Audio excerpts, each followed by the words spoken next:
नमस्कार। आज का हमारा ये वीडियो कक्षा 9 के लिए है। कक्षा 9 में अभी तक हम लोग जो पाठ पढ़ रहे थे जाबिर हुसैन जी का, वो समाप्त हो चुका है। अब आपकी जो दूसरी बुक है कृतिका भाग 1 उसका पहला पाठ हम लोग पढ़ेंगे। इसमें 5 चैप्टर हैं। पहला चैप्टर इस जल प्रलय में फणीश्वर नाथ रेणु का है, जो बिहार में सोन नदी की वजह से आई हुई बाढ़ के संदर्भ में लिखा गया है। बोर्ड ने इसे कैंसिल कर दिया है, इसलिए हम लोग इस पाठ को नहीं पढ़ेंगे। इस बुक में यानी इस कृतिका में जो हमारा पहला चैप्टर होगा वो मृदुला गर्ग का पहला पाठ हम मानेंगे उसे, और उसका नाम है मेरे संग की औरतें। इसमें दूसरा पाठ रीढ़ की हड्डी है, तीसरा पाठ माटी वाली है, पांचवा पाठ आपका शमशेर बहादुर सिंह का किस तरह में हिंदी में आया।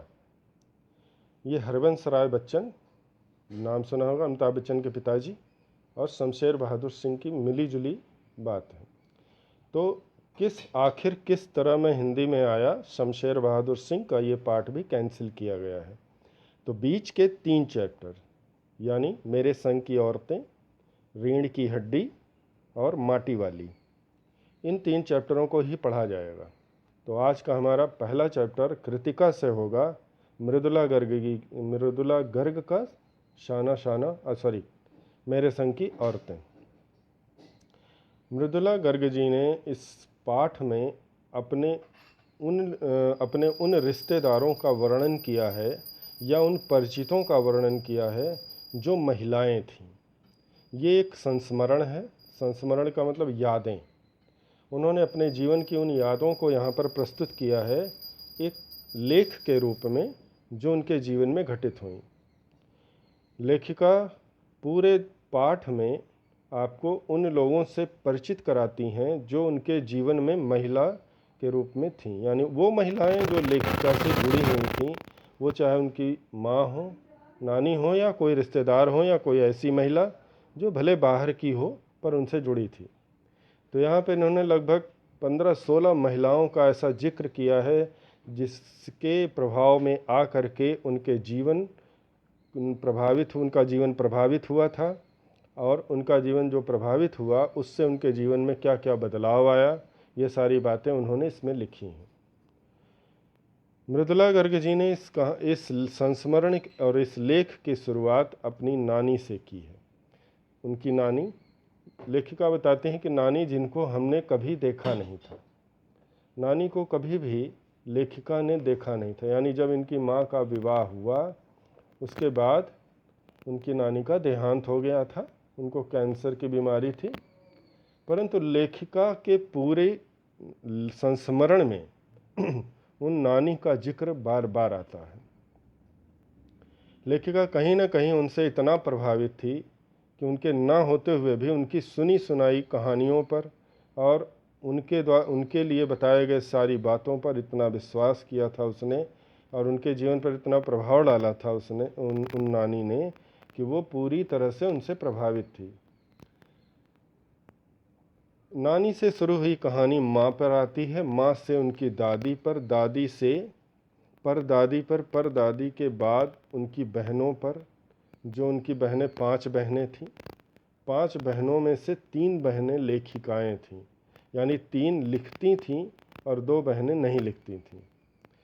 लेखिका ये बताना चाहती हैं कि हम 3 बहनें जो लिखा करती थीं वो हम कैसे लिखने के क्षेत्र में आए।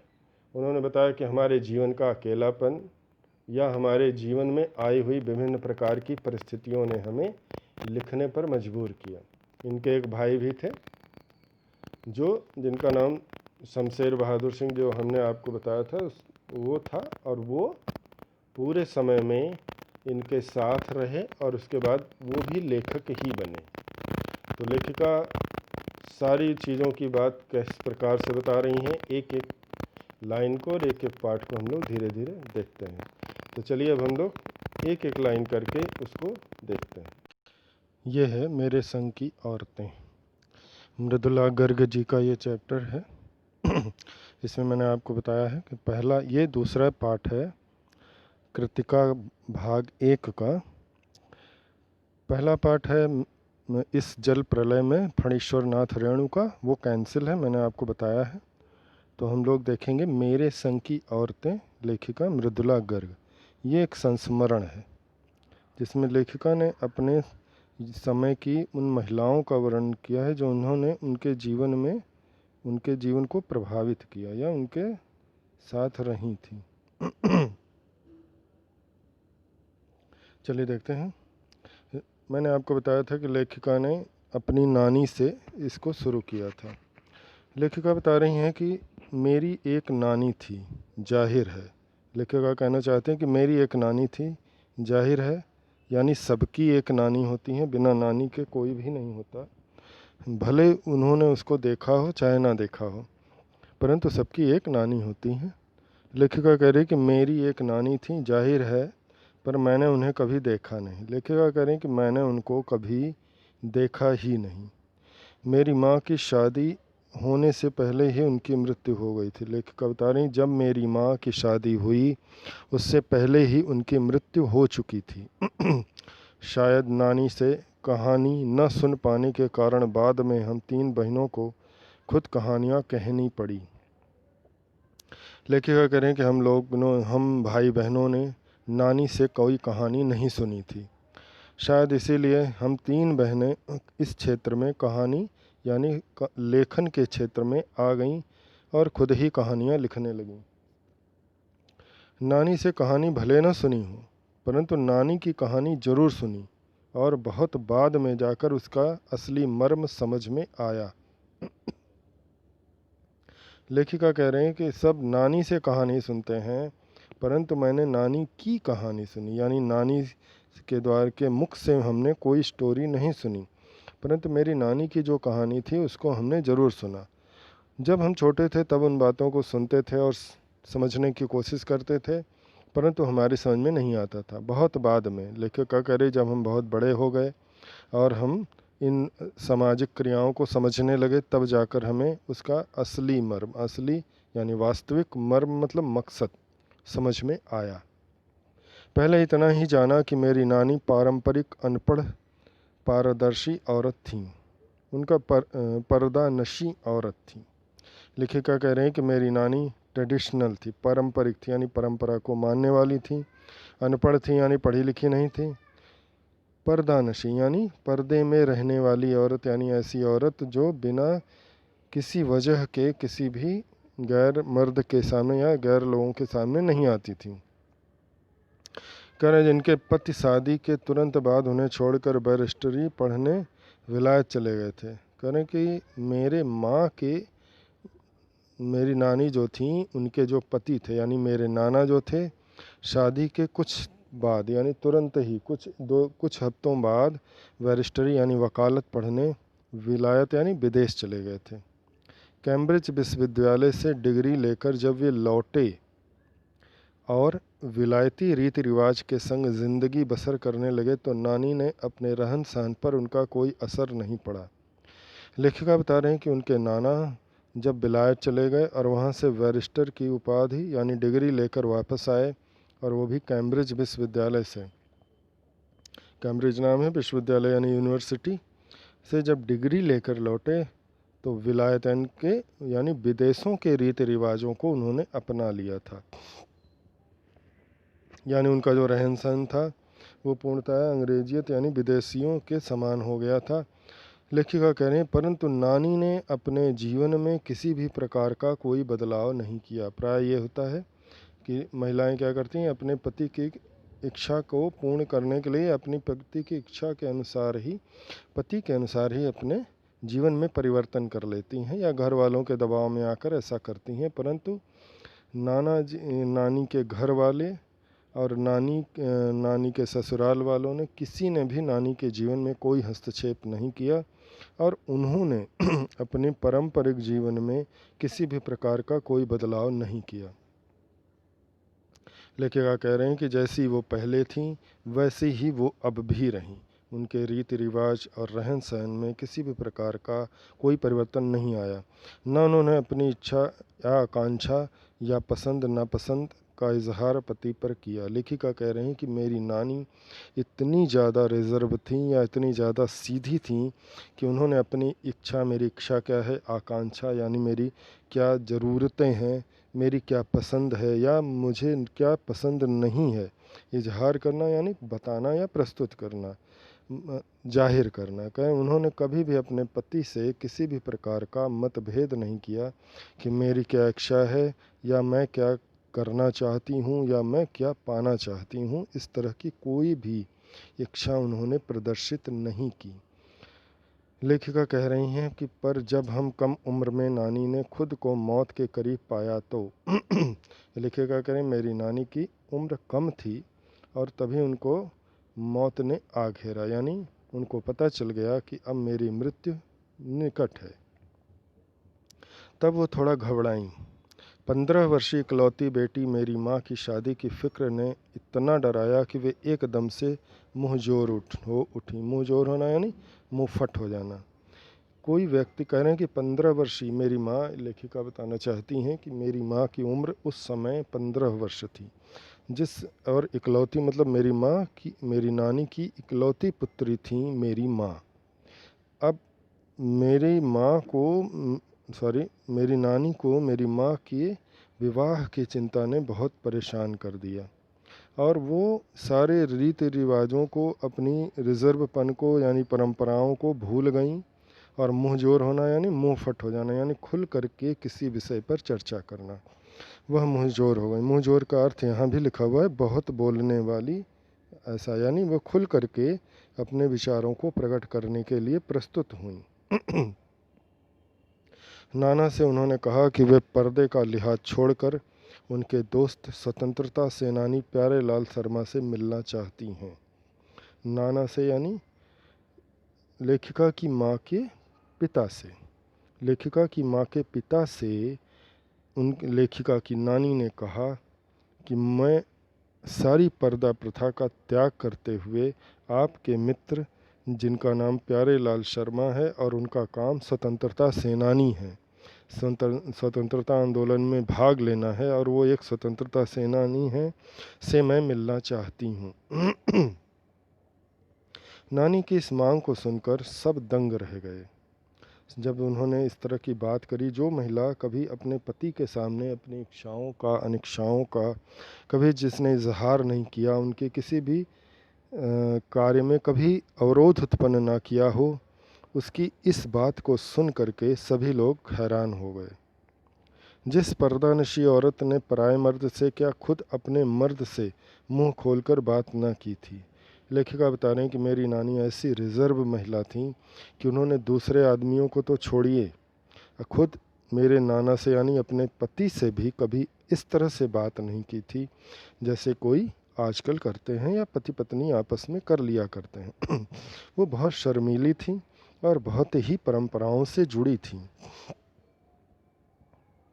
करें आखिरी वक्त में अजनबी से क्या कहना चाह सकती थीं। लेखिका कह रही है कि सब लोग ये सोचने लगे कि अपने जीवन के आखिरी समय में आखिर मेरी नानी उस पराये व्यक्ति से क्या कहना चाहती थी। पर नाना ने वक्त की कमी और मौके की नज़ाकत की लाज रखी। लेखिका करें मेरे नाना उतने ही समझदार व्यक्ति थे। उन्होंने नानी की बात को सहर्ष स्वीकार किया और समय कम था यानी उनकी मृत्यु कभी भी हो सकती थी और मौके की नज़ाकत ये थी कि उनकी बातों को मान लिया जाए। नाना ने नानी की बातों को सहर्ष स्वीकार किया। स्वीकार करके उन्होंने प्यारेलाल जी को मिलने के लिए बुलाने चाहा। सवाल जवाब में वक्त बर्बाद करने के बजाय फ़ौरन जाकर दोस्त को लिवा लाए और बीबी के हुजूर में पेश कर दिया। करें मेरे नाना, लेखिका करें हैं मृदुला गर्ग जी कि मेरे नाना ने बिल्कुल देर नहीं किया और तुरंत गए और अपने मित्र प्यारेलाल को बुला लाए और बुला करके उन्होंने अपनी बीबी यानी मेरी नानी के हुजूर में मतलब सामने, उनकी अदालत में सामने पेश कर दिया। पेश करना यानी प्रस्तुत कर देना, उन्होंने उसे प्रस्तुत कर दिया। अब जो नानी ने कहा वह और भी हैरत अंगेज था। हैरत अंगेज का मतलब होता है आश्चर्यजनक। लेखिका कह रही कि प्यारे लाल जी से मिलने की बात तो ठीक थी, नाना ने उनको तुरंत स्वीकार कर लिया और बुला लिया। परंतु प्यारे लाल जी से मेरी नानी ने जो बात कही वह और भी चौंकाने वाली थी, हैरत अंगेज यानी आश्चर्य में डालने वाली थी। उन्होंने कहा, वचन दीजिए कि मेरी लड़की के लिए वर आप तय करेंगे। लेखिका की नानी ने प्यारे लाल जी से वचन मांगा, यानी कहा कि आप मुझे ये वचन दीजिए कि मेरी लड़की यानी लेखिका की माँ का जो विवाह होगा, उस विवाह के लिए जो लड़का चुना जाएगा या जो लड़का खोजा जाएगा, उसकी जिम्मेदारी आपकी होगी, यानी प्यारे लाल जी की होगी। माँ ने एकदम स्पष्ट शब्दों में कह दिया कि मेरी लड़की का जो विवाह होगा वो उसी व्यक्ति से होगा जिसे प्यारे लाल जी खोज कर लाएंगे। मेरे पति तो साहब हैं और मैं नहीं चाहती कि मेरी बेटी की शादी साहबों के फरमावदार से हो। फरमावदार मतलब आज्ञाकारी। लेखिका की नानी ने कहा, मेरे पति साहब हैं, साहब यानी अंग्रेज हैं और उनकी सारी क्रियाकलाप अंग्रेजियत है। लेखिका की नानी ने कहा कि मैं ये नहीं चाहता कि मेरी लड़की का विवाह किसी अंग्रेज या अंग्रेज तहजीब रखने वाले यानी सभ्यता का पालन करने वाले किसी व्यक्ति से हो। उनका ये मानना था कि जैसा उन्होंने अपने जीवन में कष्ट या अपने जीवन को झेला, शायद उनकी लड़की को भी वैसा झेलना पड़े अगर हमारे पति यानी लेखिका की नाना के जैसे व्यक्ति के साथ उसका विवाह हो गया, तो कहीं मेरी ज़िंदगी की तरह उसकी भी ज़िंदगी खप न जाए। इसलिए उन्होंने कहा कि हमें एक ऐसे लड़के से, एक ऐसे युवक से शादी करनी है अपनी लड़की की, जो अंग्रेज न हो और अंग्रेजियत का गुलाम ना हो। आप अपनी तरह आज़ादी का सिपाही ढूंढकर उसकी शादी करवा दीजिएगा। लेखिका की नानी ने कहा कि प्यारे लाल जी से आप अपनी तरह कोई आज़ादी का सिपाही खोज करके उसका विवाह करवाइएगा। ये बातें, लेखिका की नानी की ये बातें उनकी देशभक्ति की ओर इशारा कर रही हैं। लेखिका की नानी किसी न किसी प्रकार से अपने आप को देशभक्त के रूप में प्रदर्शित कर रही हैं। भाव ये है कि लेखिका की नानी के मन में देश के प्रति प्रेम बहुत अधिक था, परंतु वो ऐसी परिस्थिति और ऐसे परिवार में थी जहाँ पर इन चीज़ों का कोई मोल नहीं था, जिसकी वजह से वो इन चीज़ों को कभी अपना न पाई और कर न पाई। इस बात का मलाल यानी दुख उनके मन में था। उनके मन में ये बात जाहिर पैदा हुई कि कहीं ऐसा न हो कि मेरी बेटी के साथ भी यही अन्याय हो। इसलिए उन्होंने ऐसा प्यारे लाल जी से कहा कि कोई आज़ादी का सिपाही खोज करके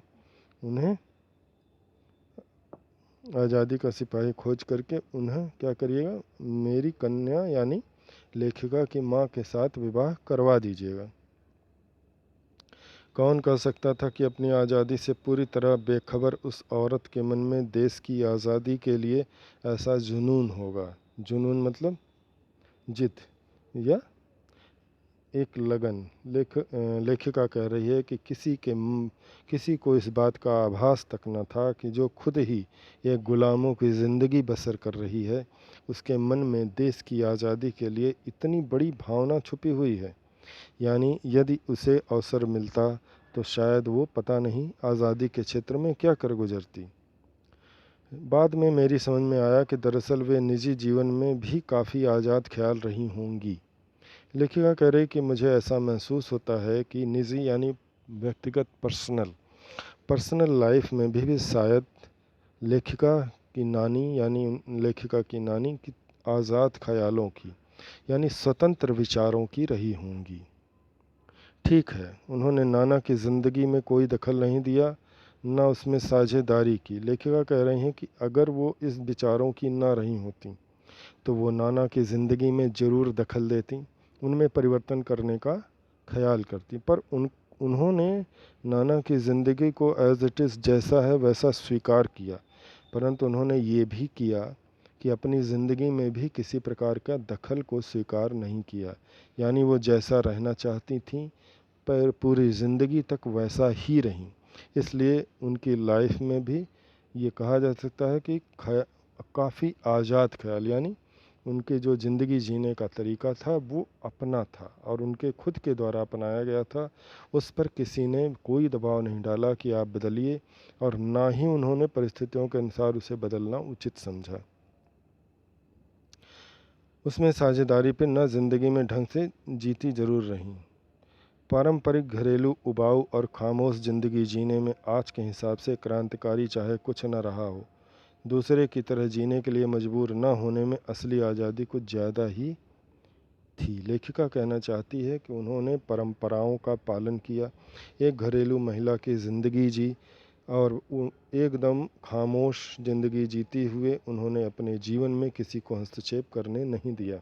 लेखिका करे माँ मेरी नानी के इन विचारों का क्रांतिकारी होने से किसी भी प्रकार का कोई संबंध नहीं है। यानी इन विचारों को लेकर के उन्हें एक क्रांतिकारी या आज़ादी का सिपाही कहना सर्वथा अनुचित होगा।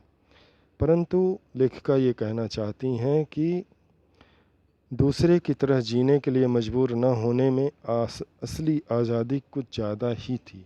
लेखिका कहना चाहती हैं कि अगर हम दूसरों की तरह ज़िंदगी जीने के लिए मजबूर नहीं हैं, स्वतंत्र रूप से अपनी ज़िंदगी जी रहे हैं, तो ये भी एक बहुत बड़ी आज़ादी है। लेखिका कहना चाहती हैं कि माँ मेरी नानी भले ही दूसरों के जीवन में हस्तक्षेप नहीं करती थी या नहीं करना चाहती थी, परंतु वो स्वयं के जीवन में भी हस्तक्षेप करवाना उचित नहीं समझती थीं, इसलिए उन्होंने कभी भी ऐसा नहीं किया।